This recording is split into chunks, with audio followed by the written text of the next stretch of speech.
Bonjour, bonjour à toutes et à tous, mes bien chers amis, bienvenue dans la vidéo du jour. Alors je réalise cette vidéo pour éventuellement avoir des renseignements. Éventuellement, s'ils me sont donnés, tant mieux. S'ils ne me sont pas donnés, bon bah écoutez, c'est pas très grave. Je suis donc moi-même à Zengbuz 57455 et je voudrais demander si l'abbé Didelon, lorsqu'il était à Zengbuz, a fait des rapports sur le voisinage de l'endroit où il se trouvait.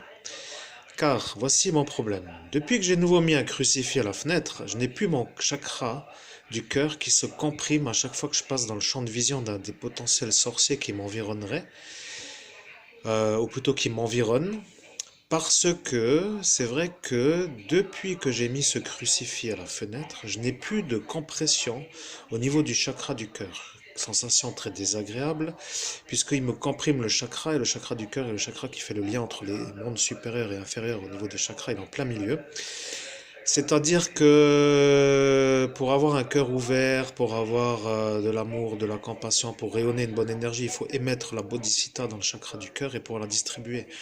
Et le fait de ne pas pouvoir avoir cette distribution qui se réalise correctement m'a reconduit à remettre ce crucifix. Donc, je vous informe que le sorcier qui, à Zengbuz, agit actuellement, se trouve en face du crucifix. Donc, quelque part, je souhaite savoir si l'abbé Didelon a fait un rapport qui confirmerait ce que je viens de vous dire, et ça me ferait du bien de savoir que j'ai raison, enfin, et que lui avait raison aussi. Voilà l'idée de cette vidéo. Alors, je vous souhaite à tous et à tous, mes chers amis, une sainte, belle journée lumineuse sous la compagnie de notre bien-aimé Seigneur Jésus-Christ, bien entendu. Car dans ce village, c'est très spécial. Voyez-vous, c'est un village malheureusement maléfique et les personnages lumineux sont confrontés à une omniprésence des forces sombres. Voilà. Mais eux se cachent et contrairement à moi qui ne vois pas le monde invisible, malheureusement, je suis toujours niqué par rapport à ces gens-là. Alors j'informerai aussi qu'il serait utile de mettre de la vraie eau bénite dans le bénitier à Zengbuz. Parce que ça, c'est quelque chose qui me vient du monde supérieur actuellement quand je vous parle, en fait. Du coup, c'est peut-être le cas.